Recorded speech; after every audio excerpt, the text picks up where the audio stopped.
On those mornings, the mornings when the sun rises at 3 or 4 a.m.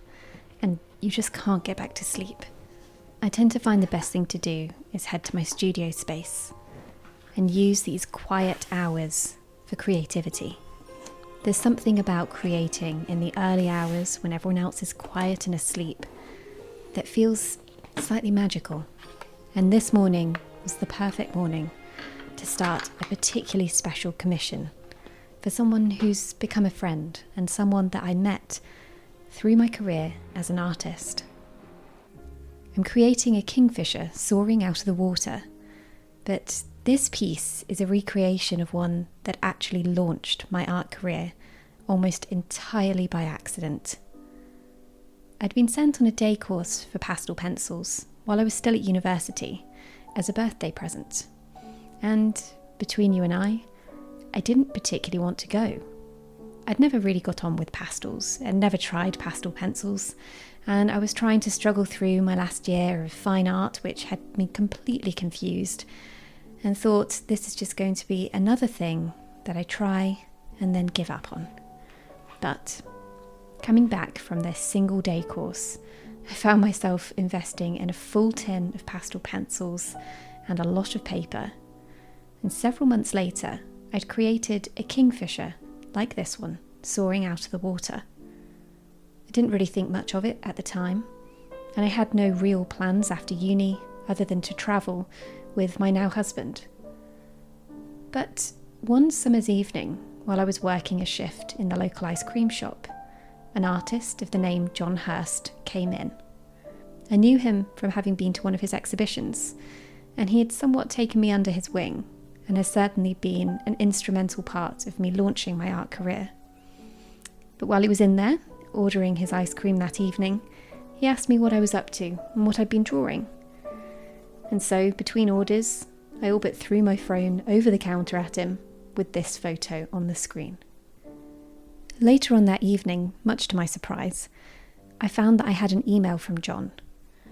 He exhibited at a place called Clyde Norfolk Wildlife Trust, and he'd copied me in to the event organiser and just happened to get me my first ever exhibition. I really couldn't believe it. I didn't think I was good enough. I didn't think I was ready. I didn't think that I could just jump into being an artist and that it was allowed to be that easy. But with guidance from John and a lot of support, I launched my first solo exhibition later on that year.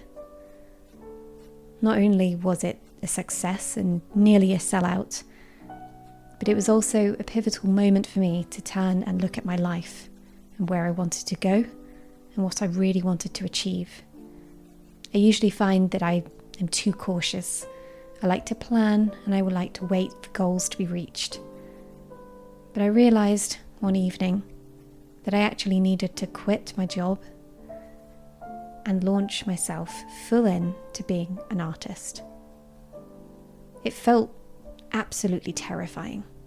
Looking back now, with a mortgage and responsibilities under my belt, I see that in those early days, I really did have nothing to lose. I've recently taken this leap again. I spent a couple of years after the dreaded pandemic in proper employment. I'd had enough of being by myself and trying to navigate the world of art through a pandemic. But earlier on this year, I couldn't deny to myself any longer that being an artist is truly what I'm meant to do, where I'm happiest, and where I feel most fulfilled in my work. So I once again turned to this piece, the piece that all those years ago had helped me take that leap. I took a deep breath and threw myself back into full-time self-employment. Sometimes returning to where you started is exactly what you need to do to realise how far you've come, but also potentially the things that you've lost and how much you actually value them.